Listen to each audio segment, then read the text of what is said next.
Primero conversión, luego conversación.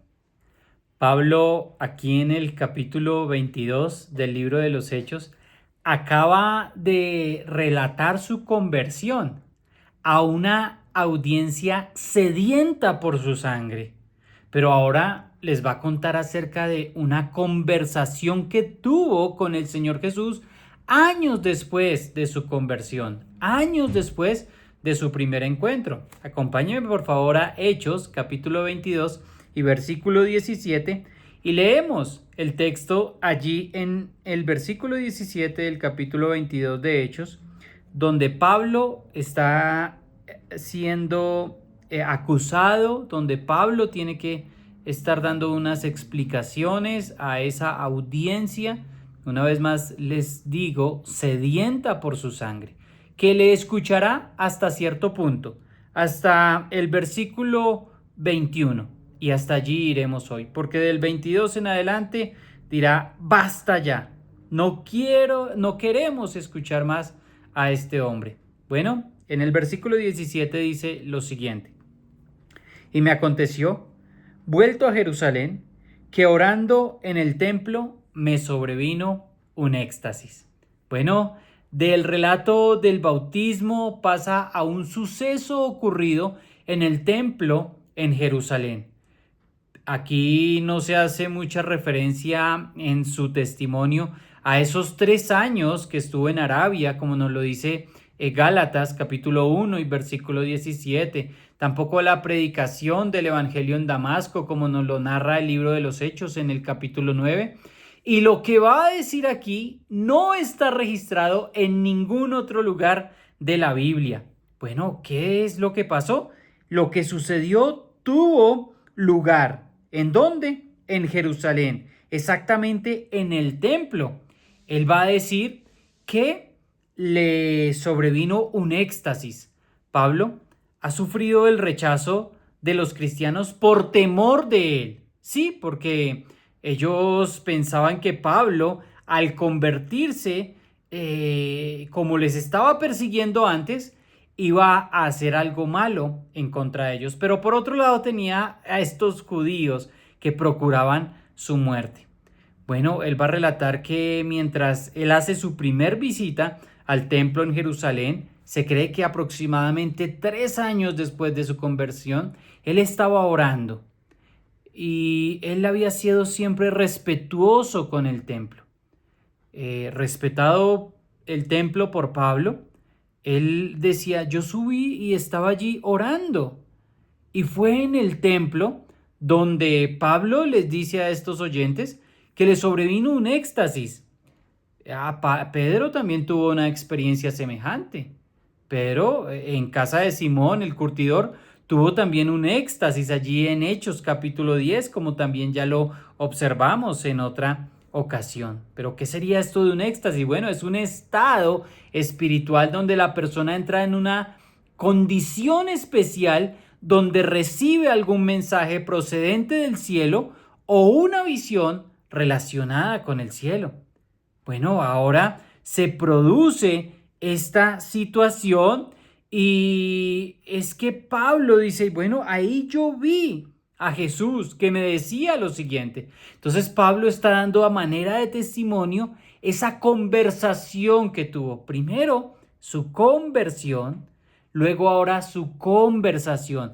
El Señor le daría indicaciones claras con respecto al ministerio. De allí aprendemos lo siguiente, querido amigo. Usted quizá dice, es que Dios no me dice nada, es que Dios no me habla, es que Dios no me conversa. Bueno, aquí está. El texto está para usted. La Biblia es el medio por el cual Dios, a través de su Hijo Jesucristo, habla y direcciona su vida y le dice lo que usted debe hacer.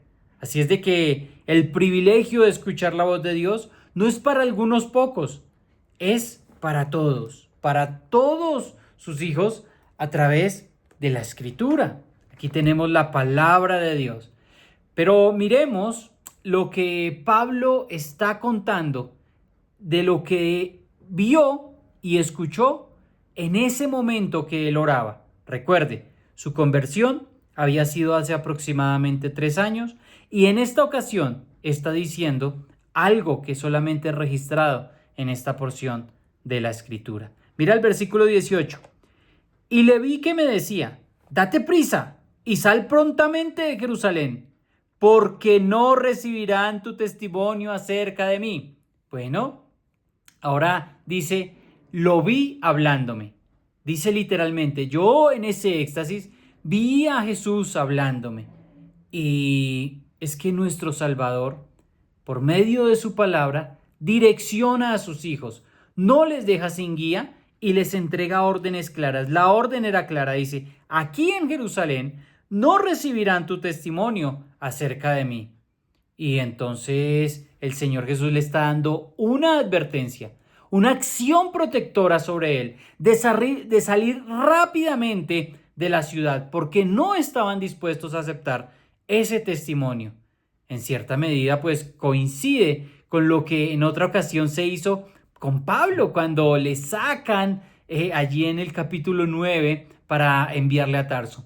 Entonces, los judíos habían rehusado ya oír a Pablo. ¿Sobre qué? Sobre lo que él decía, el Salvador, el Mesías, el testimonio de la persona de Jesús de Nazaret. ¿Por qué? Pues ellos previamente ya le habían crucificado, ya le habían acusado ante Pilato. Entonces esos acusadores ya habían inducido a la multitud contra Jesús, también contra Esteban, como lo dirá más adelante, y por supuesto contra Pablo.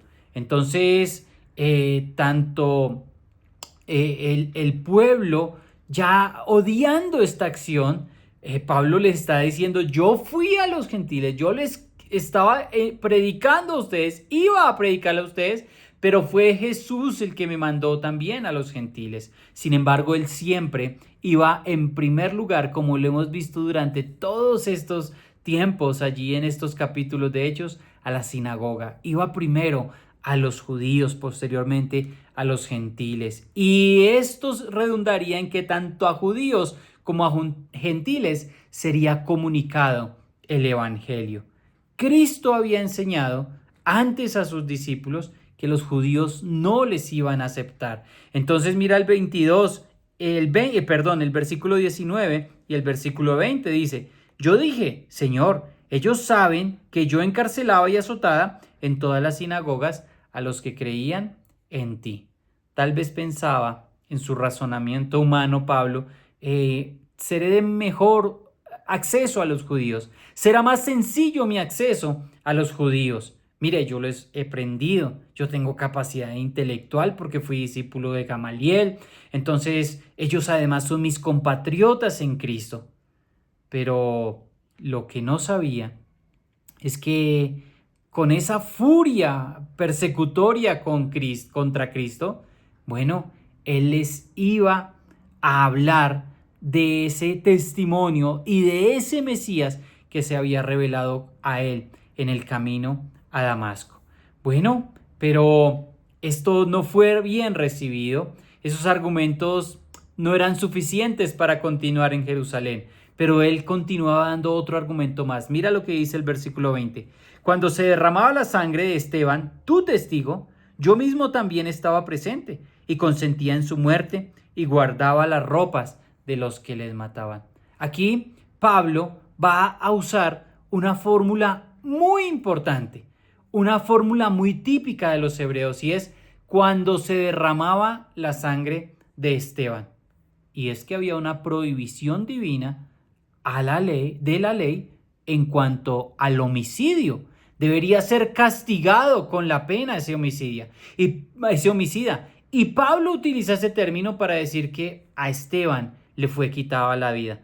Los que lo escuchaban sabían bien lo que habían hecho con Jesucristo, con Esteban, y lo que pretendían hacer con Pablo.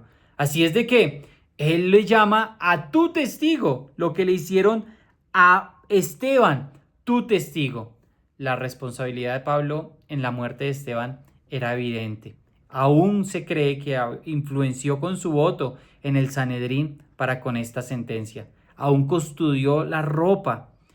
Todos sabían lo que había sucedido con Esteban y cómo Pablo estaba comprometido en el judaísmo.